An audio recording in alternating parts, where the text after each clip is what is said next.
সেদিন মামার বাড়ি থেকে মাকে কাঁদতে কাঁদতে বেরিয়ে আসতে দেখে দিদুনের ওপর বড্ড রাগ হয়েছিল। কি দরকার ছিল দিদুনের মাকে ওভাবে বলার? দিদুন কি জানে না মা দিদুনকে কতটা ভালোবাসে? বাড়িতে সারাক্ষণ কেবল দিদুনের কথা বলে মা। সেই দিদুন আজ মাকে মুখের ওপর এতগুলো কড়া কথা বলে দিতে পারলো এত বড় কথাটা, যে তুই আর কখনো এ বাড়ি আসিস না, আমার সংসারে নাক গলাস না। খোলসা করেই বলি সবটা। দিদুনের 2 ছেলে মেয়ে, মামা বড় আর মা ছোট। আমার মামাটা অত্যন্ত নিরীহ শান্ত প্রকৃতির মানুষ। মায়ের সাথে কখনো মামার ঝগড়া পর্যন্ত হয়নি ছেলেবেলায়। পাড়ায় মামার ডাকনাম ছিল লক্ষ্মী ছেলে। সেই মামা এমন একজন দজ্জাল মহিলাকে বিয়ে করে ঘরে তুলল, যার নিত্যদিনের অশান্তি আর চিলচিৎকারে কাকপক্ষী পর্যন্ত আসে না। দিদুন আর দাদান দুজনেই নিপাট ভালো মানুষ। আমার মামিমাকে নিয়ে তারা কেউ পেরে ওঠে না, সম্ভবও নয়। বিয়ের আগে মামিমার নতমুখে লাজুক হাসি দেখে কেউ আন্দাজও করতে পারেনি এ মেয়ের মনে বিষবৃক্ষের শাখা প্রশাখা কত গভীর পর্যন্ত গেঁথে আছে। মামাও বোঝেনি। বিয়ের পর প্রথম কয়েক মাস ভালোই ছিল, কিন্তু বিষধর সাপ কি ছোবল না মেরে বেশি দিন থাকতে পারে? মামিমাও পারেনি। বছর ঘুরতে না ঘুরতেই নিজের আসল চেহারাটা দেখিয়ে দিল ঠিক। কোলে ছেলে আসার পর বাড়িতে তার দাপট শতগুণ বেড়ে গেল দিদুন আর দাদানের প্রতি মানসিক অত্যাচারের মাত্রাও। মা মনে মনে গজগজ করলেও মুখ খোলেনি এতদিন, কিন্তু মায়ের সহ্যের সীমা পেরিয়ে গেল সেদিন, যেদিন মামিমা মায়ের সামনেই দিদুনকে বলে বসল, আপনারা অন্য কোথাও উঠে যান, আমার স্বামী কোটিপতি নয় যে রাবণের গোষ্ঠীকে বসিয়ে বসিয়ে খাওয়াবে। ভাইফোঁটাতে মা প্রত্যেকবার আমাদের 2 ভাই বোনকে সাথে নিয়ে মামার বাড়ি যায়। এবছরও তার অন্যথা হয়নি। মামিমার এহেন স্পর্ধা দেখে মা আর নিজের জিভ সংবরণ করতে পারেনি। বলে দিয়েছিল, এ আমার বাবার জন্মভিটে, ওরা কেন যেতে যাবে কোথাও? না পোষালে স্বামী আর ছেলে নিয়ে তুমি উঠে যাও অন্য কোথাও। আমার মামিমা ফোঁস করার জন্য মুখ খুলেছিল, তবে কিছু বলার আগেই দিদুন ফোঁস করে উঠল।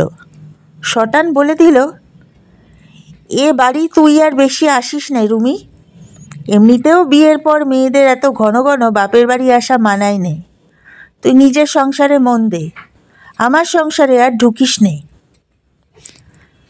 যে দিদুন কোনোদিন মা আর মামার গায়ে হাত তোলা তো দূর, বকাঝকা পর্যন্ত করেনি, তার মুখে এমন কথা শুনে বড্ড আঘাত পেয়েছিল মা।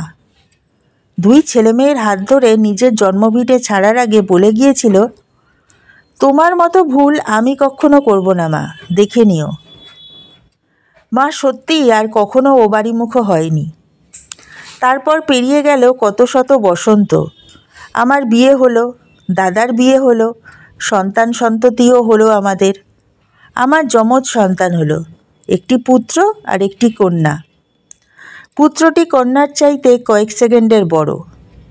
দাদা ভালোবেসে বিয়ে করে আনলো একটি মেয়েকে, আমার আদরের বৌমণি। কি আনন্দই না হয়েছিল সেই শুভ দিনে। মায়ের আমার খুশির যেন আর বাগ মানছিল না। তখন কি আর বুঝেছিলাম আমার শান্তশিষ্ট ভালো মানুষ দাদাটার ভাগ্য আমার মামার মতোই হবে? যখন বুঝেছি ততদিনে কেটে গেছে আরও অনেকগুলো বসন্ত। আমার যমজ সন্তানেরা আজ শহরের নামি স্কুলে ক্লাস 11-এ পড়ে। ভাইফোঁটা দিতে গেছি দাদাকে সেদিন।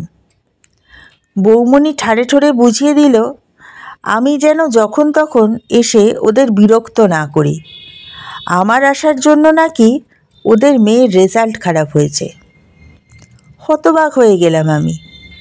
ধাক্কাটা আরও বেশি বুকে গিয়ে লাগলো যখন দেখি দাদা আর মা দুজনেই চুপ করে দাঁড়িয়ে আছে, যেন বৌমণি একটা কথাও ভুল বলেনি। ছেলেমেয়েরা আমার হাত ধরে দাঁড়িয়ে আছে, রাগে অপমানে লজ্জায় ওদের চোখ মুখ লাল হয়ে গেছে। অগত্যা চেনা মানুষগুলো যখন আমার পাশে দাঁড়ালো না, তখন তো আমাকেই দাঁড়াতে হবে নিজের পাশে, নইলে আমার সন্তানরা কি শিখবে? তাদের মায়ের সামান্যতম প্রতিবাদটুকুও করার ক্ষমতা নেই, লড়াইয়ের সাহস নেই নিজের হয়ে। এই বাড়িতে আমি জন্মেছি বৌমণি, বড় হয়েছি। এই বাড়িতে যতখানি অধিকার দাদার, ঠিক ততখানি আমার। তুমি বারণ করলেও আমি 1000 বার আসবই। এবার মুখ খুলল আমার মা। না না, আমার পাশে দাঁড়ানোর জন্য নয়, বৌমণির কথা সঠিক প্রমাণ করার জন্য। দেখ ঋতু, মেয়েদের বিয়ের পর বাপের বাড়িটা আর তাদের বাড়ি থাকে না। তখন স্বামীর সংসারটাই তাদের কাছে সব হয়ে যায়। তুই বরং নিজের সংসারটা ভালো করে সামলা। আমার সংসার আমি নিজে দিব্যি চালিয়ে নিতে পারবো। আর তাছাড়া তোর ছেলেমেয়েরা বড় হচ্ছে, কত দায়িত্ব এখন তোর, সেসব ভালো করে পালন করতে হবে তো নাকি? পায়ের তলা থেকে মাটি সরে গেল আমার। মনে হলো এ যেন আমার চেনা মা নয়, সেই 40 বছর আগেকার দিদুন। যত বয়স বাড়ছে মায়ের চেহারা, কণ্ঠস্বর সবটা আস্তে আস্তে দিদুনের মতো হয়ে যাচ্ছে।